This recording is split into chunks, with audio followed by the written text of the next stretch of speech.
Boa noite, irmãos, graça e paz. Sua beleza jamais acabará. Ouçam-me novamente vocês que já me têm ouvido. Queridos irmãos, para nós, seu povo, povo do Senhor, é tempo de salão de beleza. As minhas irmãs sabem muito bem do que eu quero falar. Quando elas vão a um salão, elas querem se preparar da melhor forma para encontrar com o seu amado, não é verdade? Para nós, a igreja, não é diferente. É tempo de salão de beleza espiritual, irmãos. O Senhor tem nos chamado para uma vida ascensional. O Senhor tem nos chamado para uma vida para que a vivamos além do véu. O Senhor tem arrebatado o coração dos seus. Deixe-me lembrar de uma frase de um irmão que há um tempo atrás esteve conosco. O arrebatamento já começou, meus irmãos. O Senhor tem arrebatado os afetos do nosso coração. Ele tem inclinado nossos corações para Ele mesmo. Você tem sentido o constrangimento desse Senhor na sua vida? Porque Ele está ganhando o seu coração. Ele está nos preparando para aquele glorioso encontro, amados irmãos. É tempo de salão de beleza espiritual. Que o Espírito Santo verdadeiramente venha passear no nosso meio. Que em nós, entre nós, Ele exerça o seu maravilhoso ministério, que não é outro senão que o principal é lançar todo o holofote na pessoa gloriosa de Cristo Jesus. A Ele toda a glória, honra, poder e majestade. Vamos orar, vamos pedir que o Senhor nos ajude, nos socorra uma vez mais nesse reunir do seu povo aqui nesse ambiente. Uma vez mais, amado Pai Celestial, nós te pedimos, abra o livro de Colossenses para nós nessa noite. O desejo do nosso coração é ouvir a tua doce voz, falando ao nosso mais profundo íntimo. E sabemos que o teu anseio maior é falar-nos do teu próprio Filho. Então revela-nos Cristo, mostra-nos as insondáveis riquezas desse amado Filho, desse amado Senhor de nossas vidas.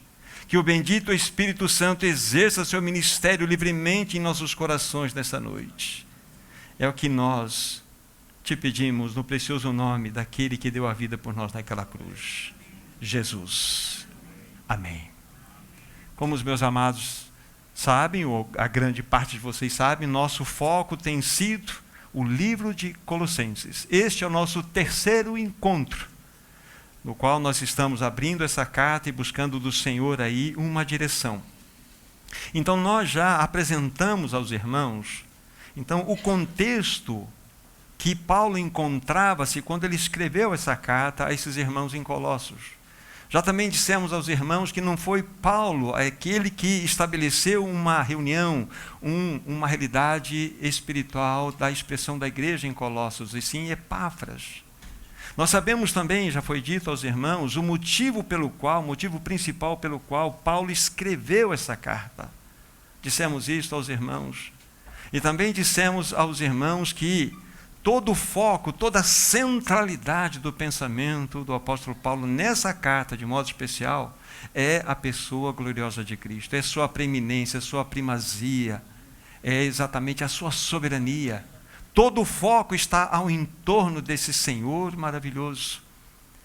Me lembro também que eu fiz uma comparação rápida aos meus irmãos entre a carta de Efésios e a carta aos Colossenses. A carta de Efésios nós já estudamos com os amados irmãos. 155 versículos e 95 versículos na carta de Colossenses.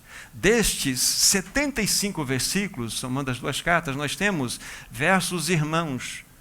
Porque Paulo, quando escreveu Colossenses, também escreveu a carta aos Efésios. E o objetivo dentro desse primeiro contexto, a carta aos Efésios, era mostrar à igreja o corpo de Cristo como a sua plenitude, para que nós pudéssemos de fato trazer nos nossos corações a compreensão da realidade da igreja.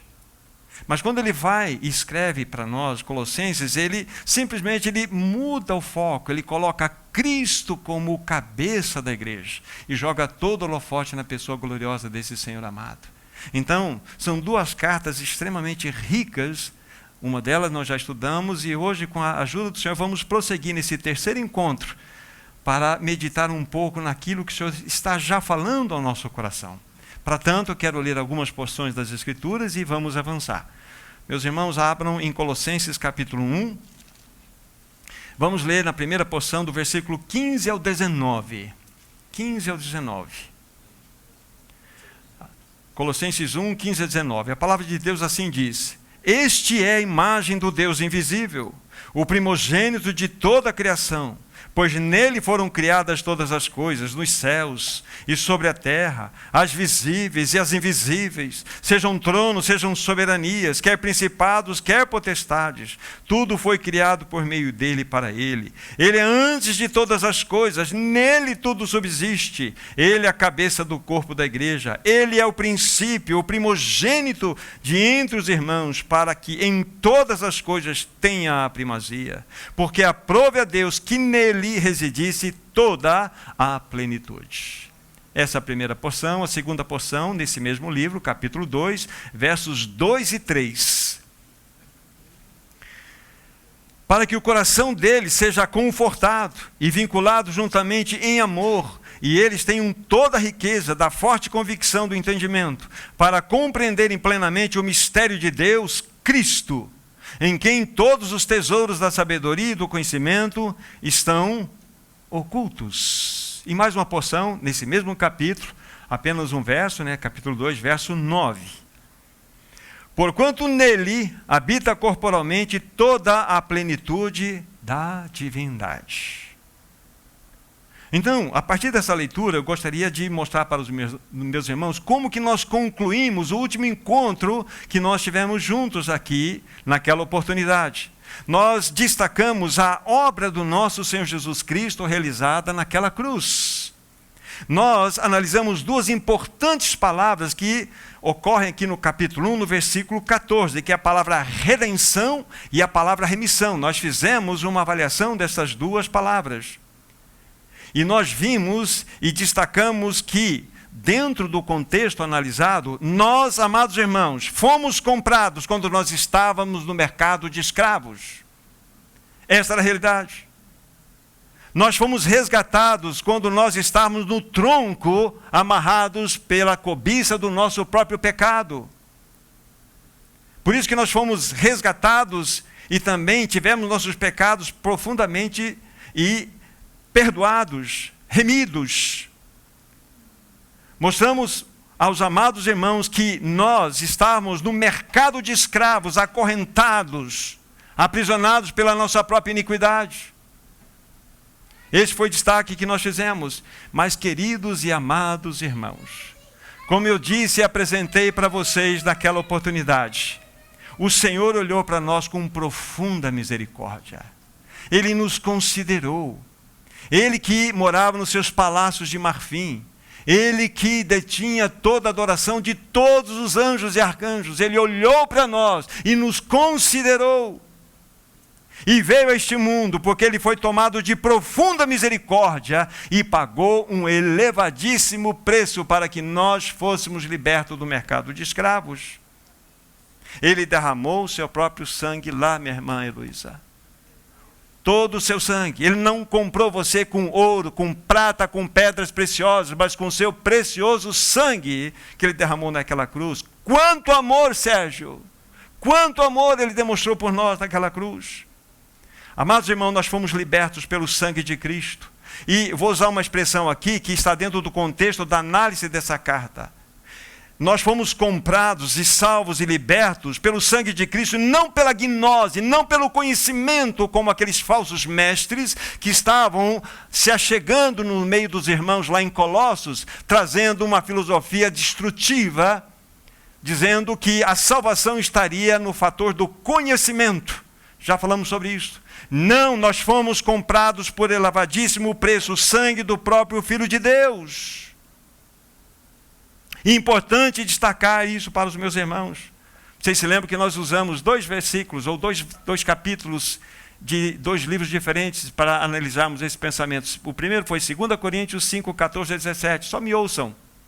Lá está escrito assim no seu começo: porque o amor de Cristo nos constrange, julgando-nos isto, um morreu por todos, logo todos morreram. E na sequência diz assim: e ele morreu por todos, Anderson, para aqueles que vivem, não vivam mais para si mesmos, mas para aquele que por eles morreu e ressuscitou. Sabe o que significa isso? Que você não se pertence mais, meu irmão. E essa palavra constrange aqui é uma palavra muito linda. Quando analisada na sua essência, ela significa o constrangimento. Ele nos abraçou tão forte e não nos deixou mais ir. Essa é a palavra constrangimento. Ele nos abraça e nos aperta tão forte e não nos deixa ir. Que palavra linda, irmãos. Foi assim, Anne, que você foi atraída, com o amor, onde ele te abraçou e falou: não lhe deixo ir. Você é minha. Que Senhor é este? E outro texto que nós colocamos em destaque foi de 1 Coríntios 6, 19 e 20. Lá diz assim: porque fostes comprados por preço. Olha só, comprados por preço. Agora, pois, glorificai a Deus no vosso corpo mortal. Gaspar, você foi comprado por preço, meu irmão. Então você não é teu mais. Você é daquele que pagou um altíssimo preço por você. Vocês percebem a realidade daquilo que significa a obra de Cristo a nosso favor? Fomos libertos. Irmãos, nós não somos mais donos de nós mesmos. Somos dele. Isabel, você não se pertence mais, minha irmã. Glória a Deus por isso. Você é dele. Aquele que deu a sua vida naquela cruz por você. Que Senhor é este? Fomos libertos do maior algoz, que é o nosso próprio eu caído. Nos dominava, nos aprisionava. E aleluia, nós somos livres, amados irmãos. Somos livres. Ricardo, meu irmão, a maior expressão de liberdade que você pode encontrar, encontra-se nesse fator da libertação de Cristo. É quando você é constituído 100% escravo de Cristo. Aqui está a tua plena liberdade. Aqui está a sua plena liberdade, meu irmão, minha irmã. Quando você tem absoluta certeza que você não se pertence mais. Cristo é o teu tudo. 100% você pertence a Cristo. Você foi comprado por preço. Que Senhor é este? Que Senhor é este? Esta é a posição mais elevada do universo. Wagner, qual que é a posição mais elevada para o Wagner nesse universo? Sou servo de Cristo. Sou escravo de Cristo. Escravo de amor. Escravos de orelhas furadas. Isso significa que eu sou um escravo voluntário. Não porque eu fui colocado numa imposição. Eu escolhi. Já foi dada uma alforria para que eu escolhesse o meu próprio caminho. Mas o que aconteceu? Senhor, agora eu já perdi todos os meus benefícios, eu não tenho mais direito algum, mas agora eu quero ser teu escravo. Então me leve lá na porta da entrada, fura minha orelha com a sovela e coloca um brinco aqui dizendo o seguinte: eu não me pertenço mais, eu sou um escravo de amor. Isso que você é, Wagner. Você é um escravo de amor. Entende o que significou a obra de Cristo naquela cruz? Nós fomos comprados por preço, amados irmãos. Não somos mais de nós mesmos. Que Senhor glorioso é este? Como eu disse, nós fomos libertos do maior inimigo, do maior e mais terrível algoz, que é o nosso próprio eu caído. E a posição mais elevada desse universo que alguém pode chegar é na posição de ser escravo de Cristo, porque aqui encontra-se, Lucimar, minha irmã, aqui encontra-se o seu título de liberdade. Ah, eu sou liberto, eu faço o que eu quero, vou onde eu quero, faço o que eu quero, da maneira que eu acho. Não, você é um escravo das suas paixões. O liberto é aquele que pode fazer tudo, mas fala assim: não, mas eu escolho servir o meu Senhor. Esse é aquele que foi liberto pelo poder. É esse Senhor que nós temos, amados irmãos. Que Senhor é este? Que obra perfeita, gloriosa, Cristo Jesus alcançou por nós naquela cruz, irmãos. Que majestoso o Senhor é este.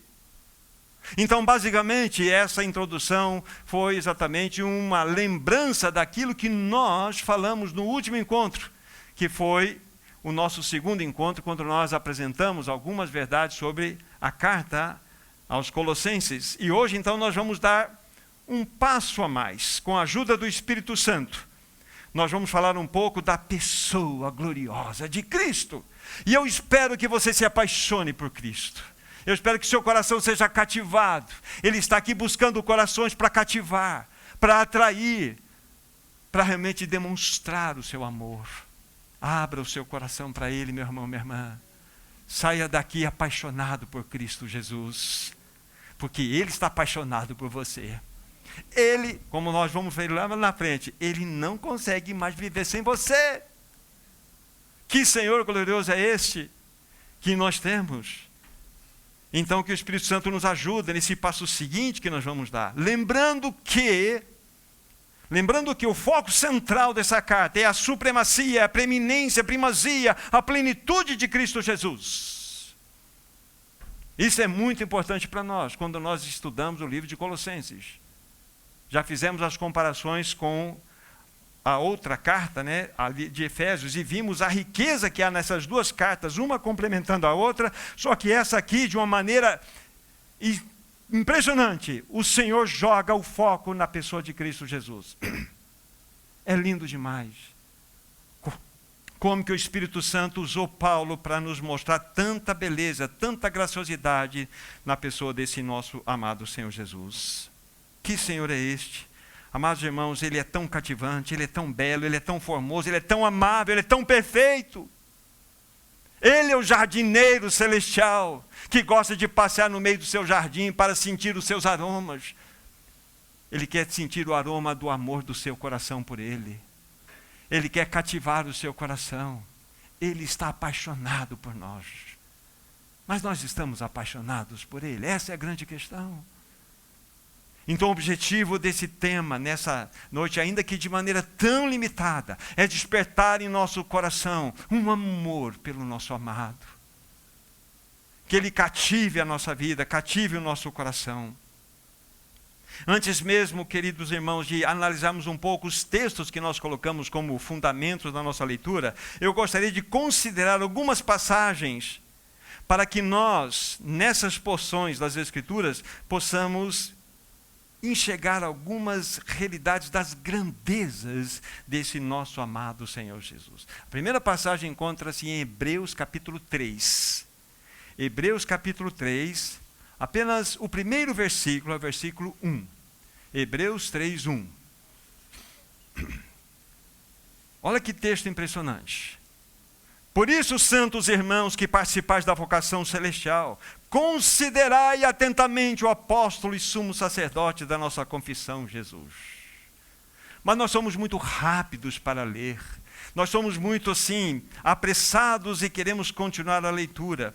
Mas há irmãos na história sobre os ombros dos quais nós assentamos e conseguimos enxergar mais longe. Um irmão chamado Andrew Murray, fazendo um comentário do livro de Hebreus, ele pega uma única palavra aqui e mexe com o nosso coração. Ele desestrutura a nossa maneira de enxergar esse texto. Porque aqui em uma palavra, na minha versão, diz considerai. Essa palavra é muito importante para nós, irmãos. Muito importante. Porque essa palavra, ela, na realidade, a sua raiz é uma raiz latina. E é considus. A palavra sidus significa estrela. E era uma palavra usada quase que especificamente dentro daqueles que eram astrônomos. Agora eu vou abrir aspas e vou ler uma frase de Andrew Murray, quando ele faz análise desse versículo aqui.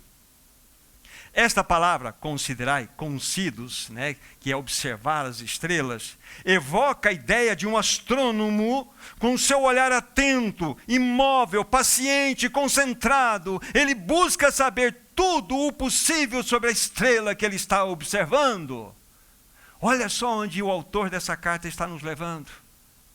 É dessa maneira que nós devemos nos posicionar ante aquele, como está escrito aqui, aquele que é o apóstolo e sumo sacerdote da nossa confissão. É considerando, exatamente com vamos dizer, com essas minúcias, com esse cuidado, com essa atenção, com essa paciência, com essa concentração. É dessa forma que nós devemos olhar para Jesus. Segundo Apocalipse, capítulo 22, versículo 16, ele não é a estrela da manhã, ele é a brilhante estrela da manhã. Ele é a brilhante estrela da manhã. que na medida em que nós vamos examinando, olhando essa brilhante estrela da manhã, nossos corações vão se derretendo de amor por Ele. Ah, queridos irmãos, quando nós consideramos esse amado Senhor, nós vamos tocando o seu amor, a sua graça, a sua misericórdia, a sua justiça, a sua obra. E fala-nos para que nós olhemos e o consideremos como apóstolo e sumo sacerdote da nossa confissão. Quem é esse apóstolo? Na realidade, o que é um apóstolo? É um porta-voz de Deus para o homem. É aquele que verdadeiramente veio como enviado de Deus para trazer todas as bênçãos, as notícias maravilhosas do alto. Então considere o que Jesus fez por você. Considere que Ele deixou seu trono de glória e veio a este mundo. Ele abriu mão da sua glória, abriu mão dos seus palácios de marfim para nascer numa manjedoura. O primeiro ar que o teu amado Senhor respirou tinha cheiro de azedo, para que você pudesse celestialmente sentir o perfume da sua presença em sua vida. Que Senhor é esse que nós temos, que não pensou em si mesmo, mas pensou em você, Ele considerou você. Olha a palavra que nós estamos usando aqui de maneira propósita. Ele considerou, Ele colocou a sua atenção como um astrônomo, Ele fixou os olhos em você e falou: eu amo você. E nós devemos considerá-lo dessa forma também. Que Senhor é este? E também devemos considerá-lo como sumo sacerdote. Quem é o sumo sacerdote? Qual é a função dele? Ele é o porta-voz dos homens diante de Deus. É aquele que intercede a favor dos homens diante de Deus. Ele preenche essas duas realidades. Que Senhor é este? Assim como ele também completa aquela realidade dele ser o sumo sacerdote que entrou no Santíssimo Lugar, não com sangue alheio, mas com o seu próprio sangue. Então ele é o sumo sacerdote, ele é o Cordeiro perfeito que foi imolado por nós. Que Senhor é esse que nós temos? Tanta graça, tanto amor. Então, para que nós olhemos um pouquinho de alguns textos, nós vamos ver 3 exatamente, esse é o primeiro. Para que nós vejamos como que a palavra sempre vai nos remeter, para que contemplemos essas belezas do nosso amado Senhor. O outro texto que eu gostaria de considerar é João capítulo 15, por favor, João capítulo 15. Apenas um único versículo, João 15, versículo 5. Aqui, nessas últimas palavras faladas pelo Senhor Jesus aos seus discípulos, que essas palavras começam no capítulo 13 e vão até o capítulo 17. Apenas uma observação, você que está estudando, você vai perceber que 46% de todo o livro de João se concentra nessas últimas palavras. São palavras importantes, não é verdade? 46% do livro de João quase que se detém em torno dessas últimas palavras de Jesus. Então, coloque essa atenção aqui. E no capítulo 15 nós temos uma das demonstrações mais lindas e vívidas de uma vida de união de Cristo com o cristão, com nós, com a sua igreja. Então, capítulo 15, versículo 5, é esse verso. Eu sou a videira, vós os ramos, quem permanece em mim e eu nele, esse dá muito fruto, porque sem mim nada podeis fazer. Irmãos e irmãs, isso é muito profundo. Isso é muito lindo. Isso precisa impactar os nossos corações. Isso nos fala de uma vida de união com Cristo. Quem permanece em mim e eu nele, esse dá muito fruto. Queridos irmãos, uma outra verdade que está aqui é que nós fomos unidos de maneira vital e incondicionalmente a Cristo. Guarde bem isso, nós fomos unidos de maneira vital, ou seja, em vida, e incondicionalmente a Cristo, ou seja, não houve nenhuma condição, foi uma obra de Cristo a nosso favor. Agora, deixe-me fazer uma pergunta aqui para os meus irmãos, vocês. Sem a videira, ou a parte da videira, o ramo pode produzir frutos, meu irmão? A resposta é não, não é? É não. Agora eu vou fazer uma outra pergunta.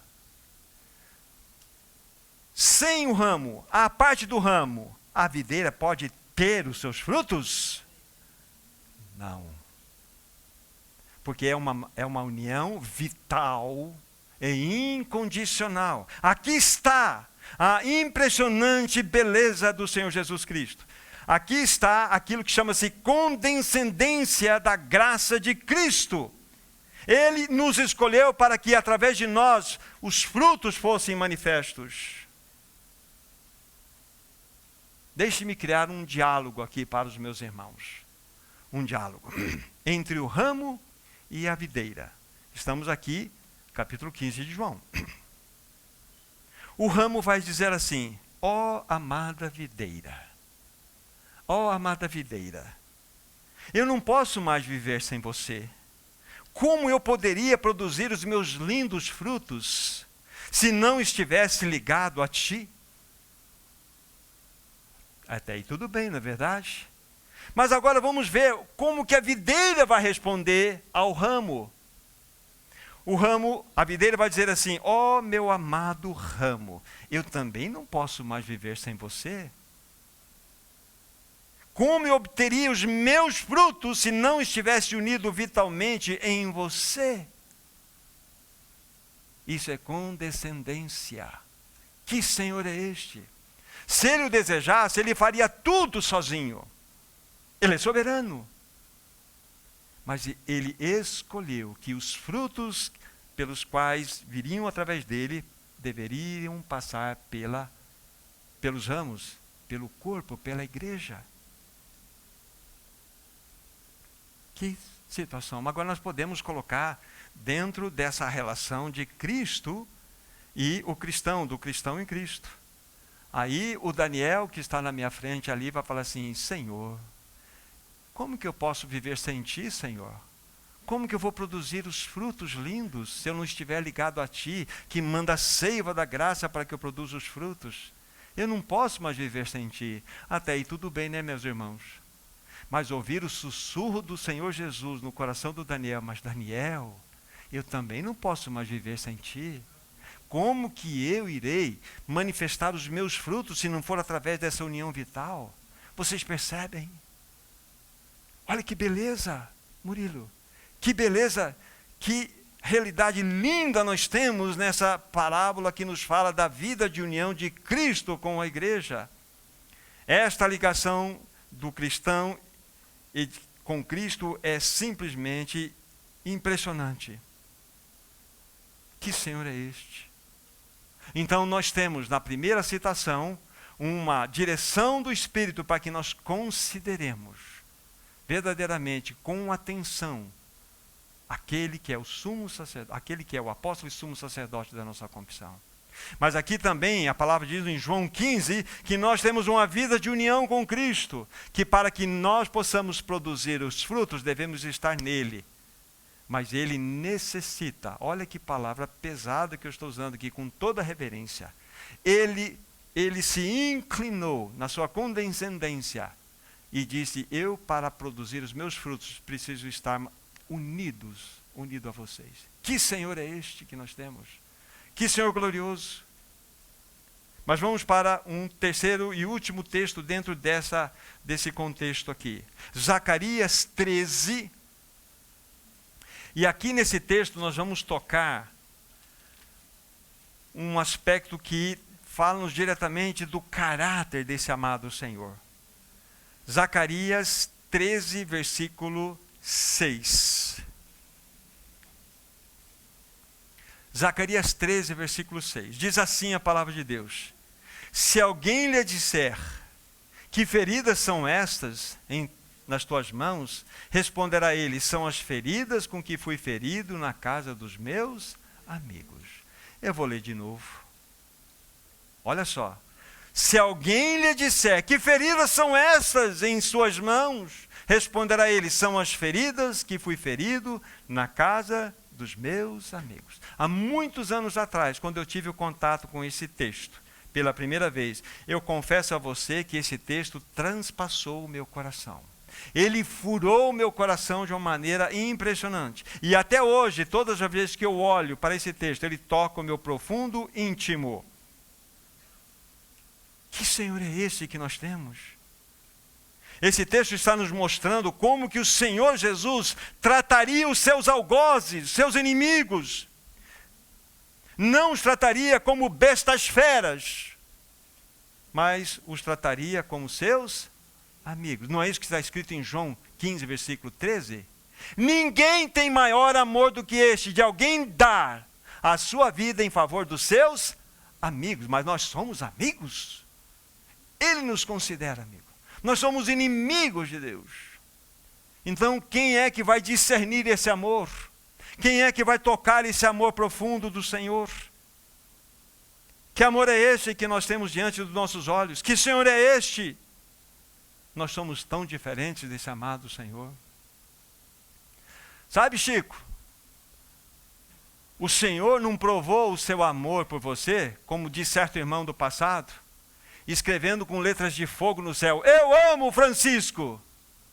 Não. Ele provou o seu amor marchando para uma cruz de maneira resoluta, de maneira valente. E foi para a morte. E tem as marcas da cruz pela eternidade no seu corpo, em sinal de amor pelo Francisco e amor por nós. Que Senhor é este que se propôs a carregar as marcas da cruz pela eternidade? Você e eu teremos um corpo glorificado igual ao dele, excetuando as marcas. Porque são marcas de amor.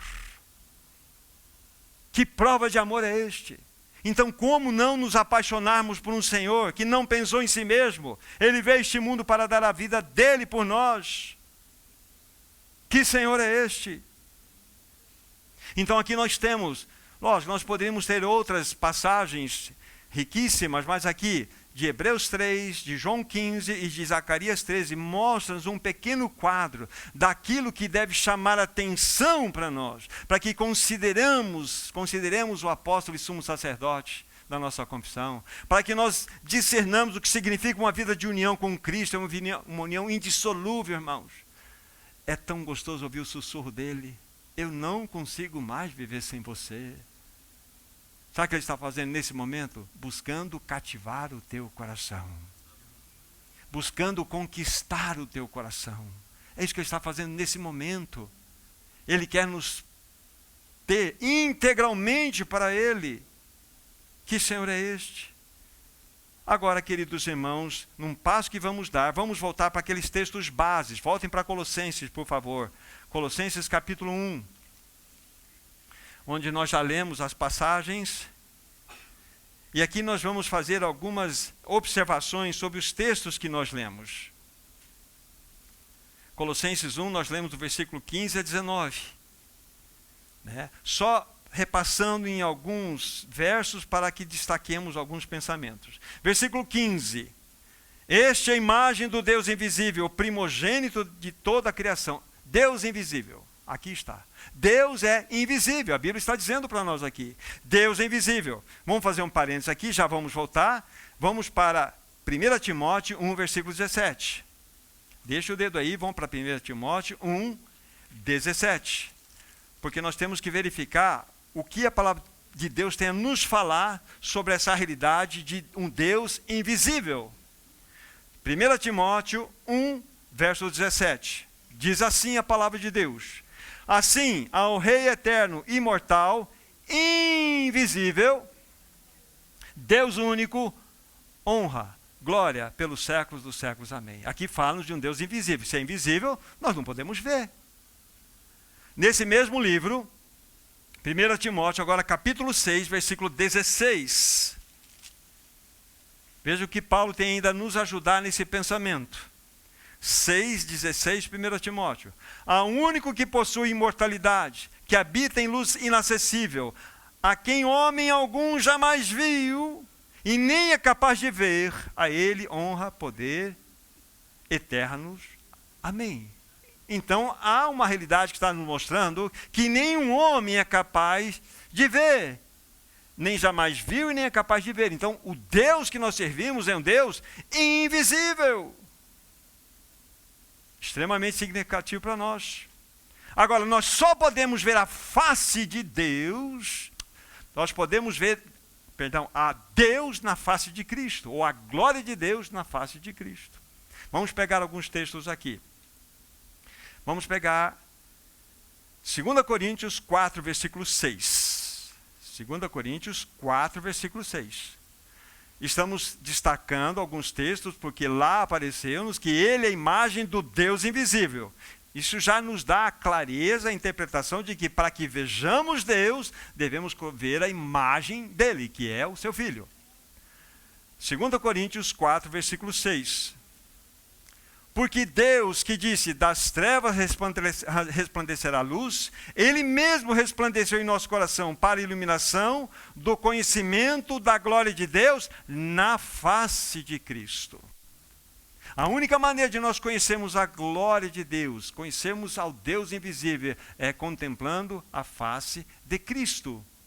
Tudo está nesse Senhor maravilhoso. João capítulo 14. João capítulo 14. Aqui nós teremos uma exposição muito clara nesse diálogo entre Filipe e o Senhor Jesus Cristo sobre isso que estamos falando. Evangelho de João 14, de 8 a 10. Jesus já tinha falado anteriormente, no versículo 6, que ele era o caminho, a verdade e a vida, conforme nosso irmão na abertura apresentou para nós, que ninguém iria ou vai ao Pai senão por ele.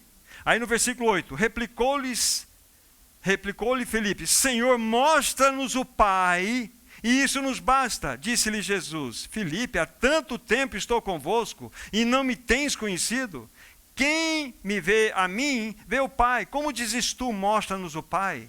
Não crês que eu estou no Pai, e que o Pai está em mim? Vou ler o versículo na sequência. As palavras que eu vos digo, não as digo por mim mesmo, mas o Pai que permanece em mim é que faz as suas obras. Olha só. Aqui, esse texto, como que nós podemos entender de uma maneira mais simples? Então está lá Jesus e Filipe. E Filipe faz essa colocação para Jesus. Mostra-nos o Pai, e isso vai nos bastar. Jesus, surpreendentemente, nos fala, mas Filipe, há tanto tempo estou convosco e não me conheces? Você não percebeu que quem vê a mim, vê o Pai? Como assim? Então, o que Jesus quer nos mostrar? Que toda expressão de caráter, de bondade, de benignidade, de amor, de graça, de justiça, de misericórdia, de tudo que nós podemos colocar como atributos divinos, são manifestados em Cristo Jesus. Ele é a expressão exata da imagem do Pai. Então, para que nós possamos conhecer o Pai e toda a sua glória, todas as suas expressões de atributos, devemos olhar para o Filho. Então, ele sim é invisível, mas nós o vemos na imagem, em Jesus Cristo. E o texto áureo, que é Hebreus capítulo 1, do versículo 1 a 3. Tendo Deus outrora falado muitas vezes, de muitas maneiras, aos nossos pais, pelos profetas, hoje nos falou pelo Filho, a quem constituiu o herdeiro de todo esse universo, não é isso? Ele fez o universo pelo Filho. Aí depois ele vai dizer lá assim, ele que é o resplendor da glória e a exata expressão do seu ser. Quem é a exata expressão do ser de Deus, o Pai? O Filho. Como conhecer Deus, o Pai? Através do Filho. Não vou entrar nesse mérito, lógico, mas você não vai chegar lá no céu, vai ter 3 tronos, o Pai no centro, o Filho no lado esquerdo, direito, e o Espírito Santo no outro. Você não tem 3 tronos no céu, você tem um trono. O teu amado Senhor estará sentado nesse trono. Ah, que Senhor glorioso é este. Que Senhor glorioso é esse que nós temos. Voltem lá para Colossenses, por favor.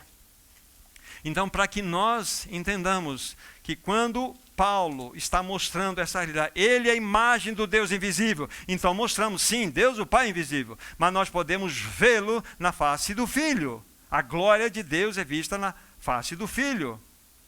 É lindo demais isto.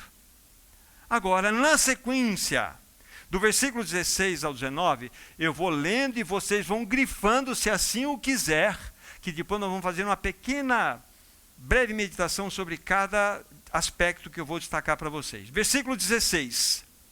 Pois nele, faz um riscão em volta, e nele foram criadas todas as coisas, vai dizer, no céu, sobre a terra, as visíveis, as invisíveis, sejam tronos, sejam soberanias, quer principados, quer potestades.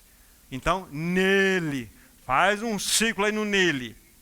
Aí, na sequência, nós estamos ainda no versículo 16, no final, tudo foi criado por meio dele, ou através dele. Então, olha, o outro círculo aí, por meio dele. Primeiro é nele, agora por meio dele, e na mesma sequência diz e para ele. Então nós temos nele, por meio dele e para ele. Mas não parou aí. No versículo 17, ele antes de todas as coisas, grave esse outro nele aqui, nele tudo subsiste, tem um outro nele aqui, ok? Aí na sequência, versículo 18, ele é a cabeça do corpo da igreja. Ele é o princípio, o primogênito entre os mortos, para que em todas as coisas tenha primazia. Porque aprove a Deus que nele residisse toda a plenitude. Achamos um outro nele. Então nós temos nele, por meio dele, para ele. Depois nós temos aqui o nele, novamente subsiste, e por ele. Não, porque aprove que nele, outro nele. Agora vamos fazer aqui uma rápida observação em cada uma dessas palavras que eu destaquei para vocês. No primeiro, que é o versículo 16. Nele foram criadas todas as coisas. Aí tem a descrição dos céus, na terra, as visíveis, invisíveis, sejam tronos, etc, etc. Tudo foi nele. Então, qual é o papel?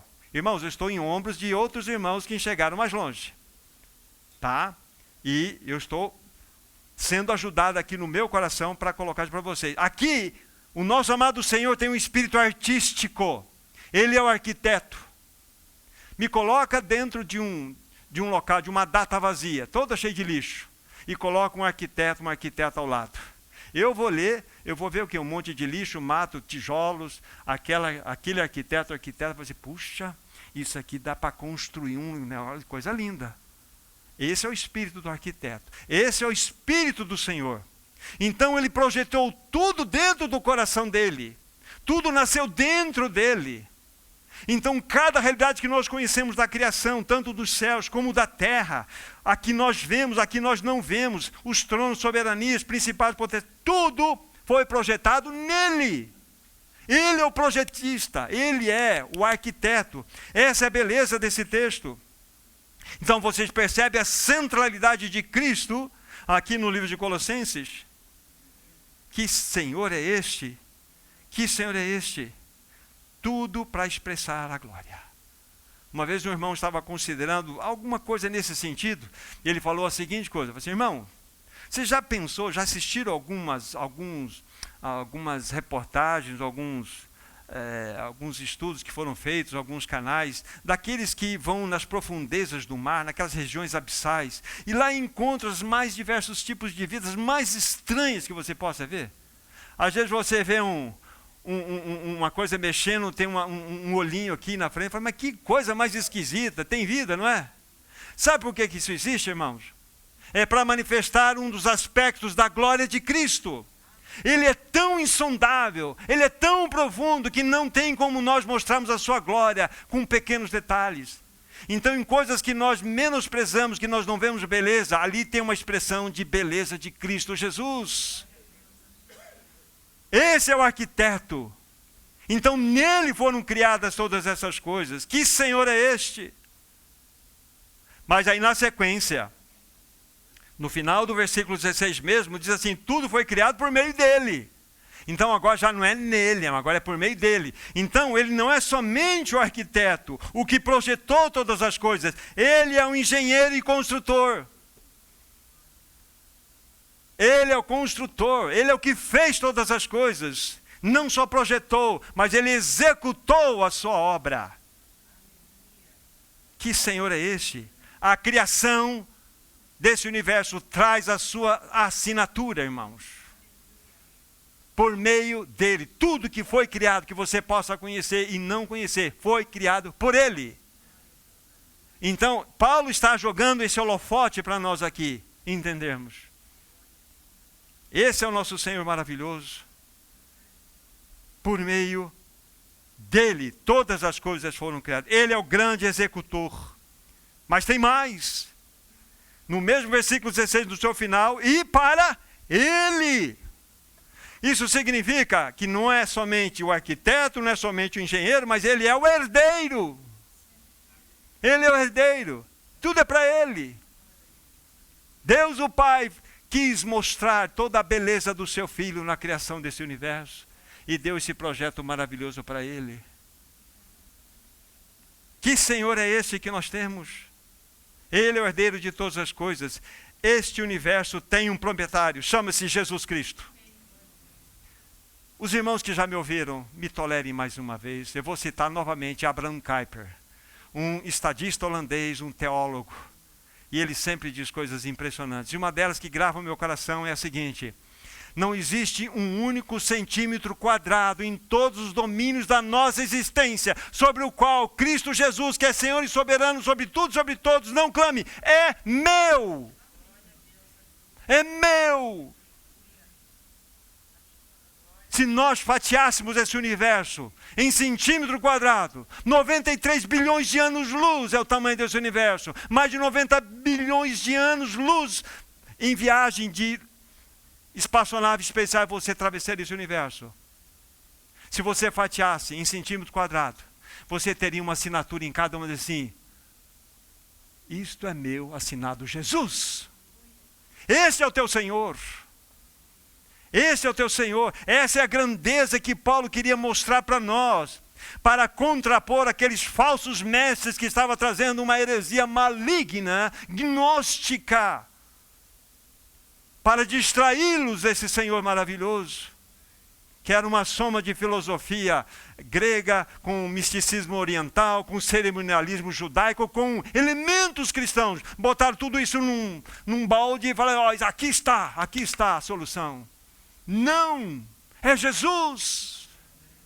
Então Paulo, de uma maneira tão maravilhosa, ele nos fala desse grandioso Senhor. Então tudo é para ele. Ele é o herdeiro de todas as coisas, ele é o proprietário. Mas tem mais. Aí entra no versículo 17, ele é antes de todas as coisas, nele tudo subsiste. Significa o quê? Significa que ele é o sustentador desse universo. Não está lá em Hebreus capítulo 1, do versículo 1 a 3, nós já lemos, não fiz a menção, mas ele não é só o criador desse universo, mas ele é o sustentador de todas as coisas pelo poder da sua palavra. Esse é o teu Senhor. Sem a presença de Jesus Cristo, esse universo entraria em colapso, irmãos. Esse universo não se explica por uma teoria científica, e sim por uma pessoa, Jesus Cristo. Jesus Cristo é a explicação desse universo. É isso que Colossenses fala para nós. É isso que essa carta mostra-nos, da grandiosidade da revelação do Filho de Deus. Nele tudo subsiste, ele é o grande sustentador. Que Senhor é esse que nós temos, amados irmãos? Que glorioso Senhor. Mas tem mais um nele aqui, versículo 19. Porque aprove a Deus que nele residisse toda a plenitude. Aleluia. Tudo gravita em torno de Cristo Jesus. Tudo gravita em torno de Cristo Jesus. Sabe que esse texto não nos surpreende muito, dizendo que Cristo é a plenitude de Deus. O que surpreende é quando nós lemos em Efésios que a igreja, o seu corpo, é a sua plenitude. E isso faz com que a gente fique embaraçado. Como que a igreja pode expressar a plenitude de um Senhor tão glorioso como este? Quer ficar mais embaraçado ainda? Vamos para 2 Tessalonicenses, capítulo 1, versículo 10. Esse é um dos textos que me pegam também. 2 Tessalonicenses 1, versículo 10. Diz assim: quando vier, lógico, é esse Senhor, quando vier para ser glorificado nos seus santos e ser admirado em todos os que creram, porque naquele dia, porquanto foi crido entre vós o nosso testemunho. A primeira parte, quando vier para ser glorificado nos seus santos e ser admirado em todos os que creram. Preste muito bem atenção aí. Não está escrito, quando ele vier para ser glorificado pelos seus santos. E nem ser admirado por todos os que creram. Mas é nos seus santos e em todos os que creram. Onde a glória e a admiração de Cristo encontrar-se-á? Na igreja. Por isso que é tempo de salão de beleza. Não é impressionante isso? Que Senhor glorioso é esse que nós temos? Que projeto no qual estamos envolvidos, irmãos? Então está na hora de deixarmos de ser cristãos patos. O pato é aquela ave que anda mais ou menos, nada mais ou menos e voa mais ou menos. Nós estamos cheios de cristãos patos. Está na hora de parar. E de nós nos posicionarmos em graça diante do Senhor. Senhor, nos socorre. Queremos manifestar o seu bom perfume por onde quer que possamos ir.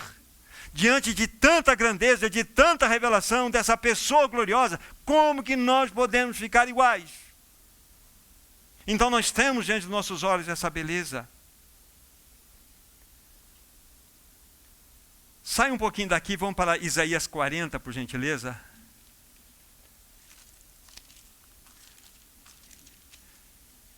Esse é um texto que eu confesso a vocês, ele é extremamente confortador ao meu coração.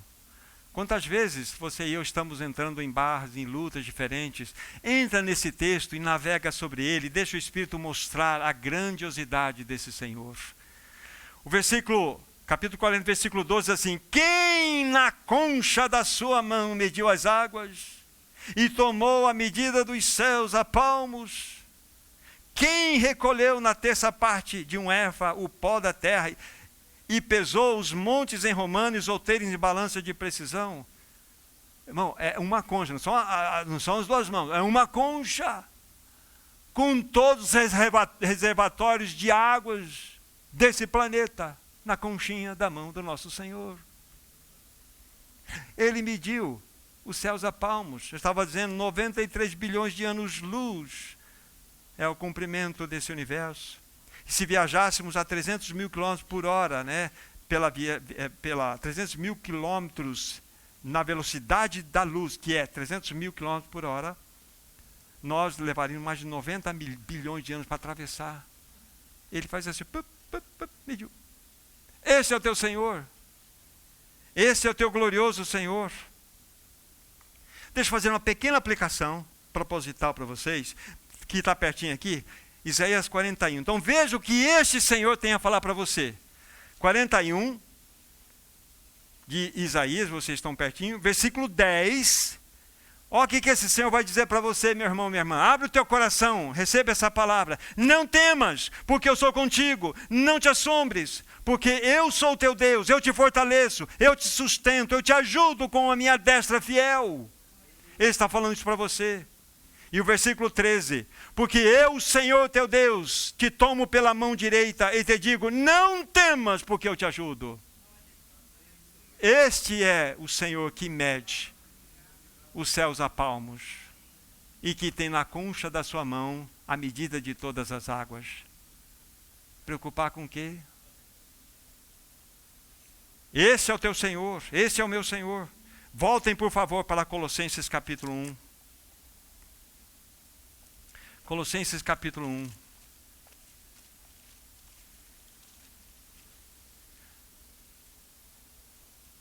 Versículo 18.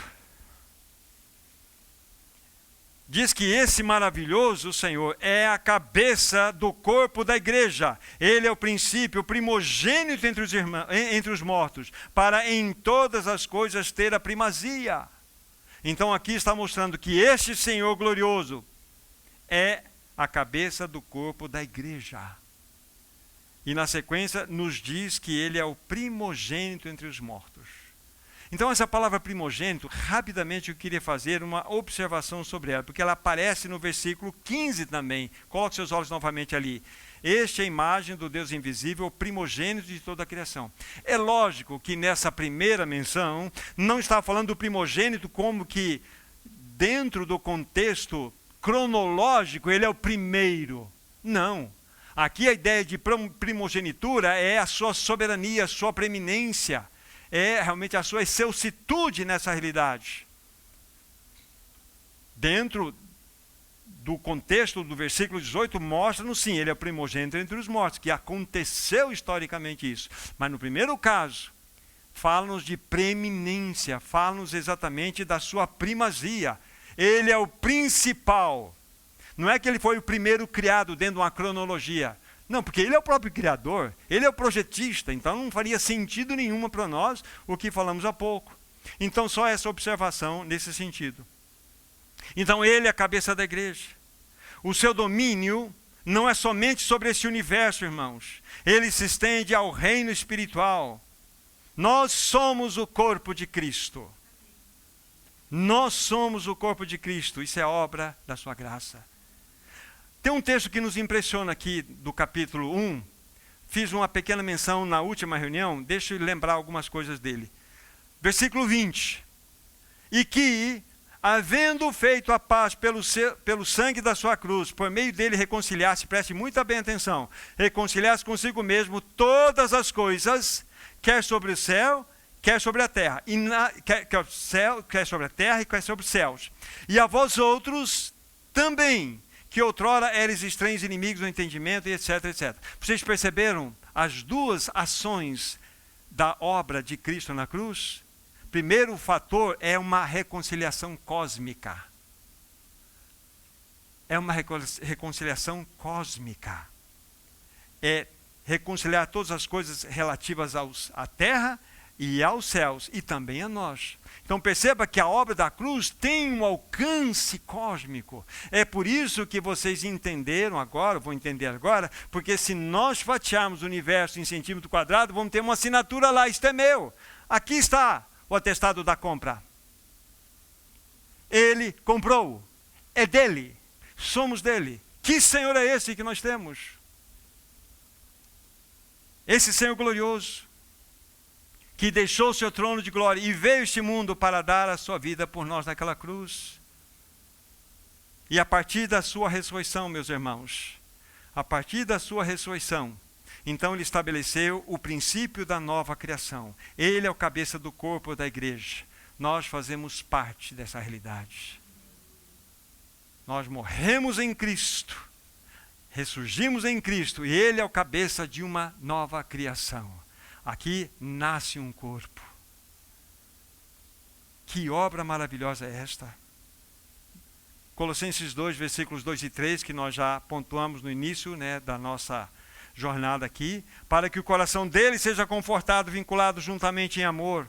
E eles tenham toda a riqueza e a forte convicção do entendimento para compreenderem plenamente o mistério de Deus, Cristo, em quem todos os tesouros da sabedoria e do conhecimento estão ocultos. Qual é o mistério de Deus? Cristo. Qual é o mistério de Deus? Cristo. Não é maravilhoso isto? Novamente, lembrando de um irmão chamado Stephen Kahn, ele diz o seguinte: se nós pudéssemos olhar para dentro do coração do nosso amado Senhor, o que nós viríamos do nosso amado Deus e Pai? Viríamos Cristo. Mas ele diz assim: se nós pudéssemos olhar para dentro do coração de Cristo, o que veríamos? A igreja. Não é maravilhoso isso? Nós estamos nele, unidos de maneira vital e incondicional, somos dele. Ele é o mistério de Deus. Que Senhor é este? No versículo 9 desse capítulo 2, em qual estamos, porque nele habita corporalmente toda a plenitude da divindade. Então, alguns textos foram colocados de modo chave, lógico, pelo Espírito Santo, através de Paulo, porque, lembre-se, ele está contrapondo uma heresia que os falsos mestres tinham trazido, que era o gnosticismo, que era impossível que alguma coisa vinda da matéria pudesse ser boa. Então, irmãos, como acabamos de ouvir falar, um texto precioso das Escrituras Sagradas que diz: nele, em Cristo, habita corporalmente toda a plenitude da divindade. Amados irmãos, está claro para nós que a vontade de Deus é que todas as coisas gravitem em torno do nosso amado Senhor Jesus Cristo. E diante disso nós dizemos somente uma palavra: aleluia, bendito seja o nome do Senhor Jesus Cristo. Possa o Espírito Santo, queridos irmãos, revelar em nossos corações as insondáveis riquezas do nosso amado Senhor Jesus Cristo. Vamos orar e agradecer o Senhor por esse tempo que Ele nos concedeu. Amado Pai Celestial, nós te damos muitas graças por ter enviado o Teu Filho bendito a este mundo. Obrigado, pois podemos ver a Tua glória na face desse amado Jesus. Obrigado, pois todas as coisas foram feitas nele, foram realizadas por intermédio dele, e tudo é para ele mesmo.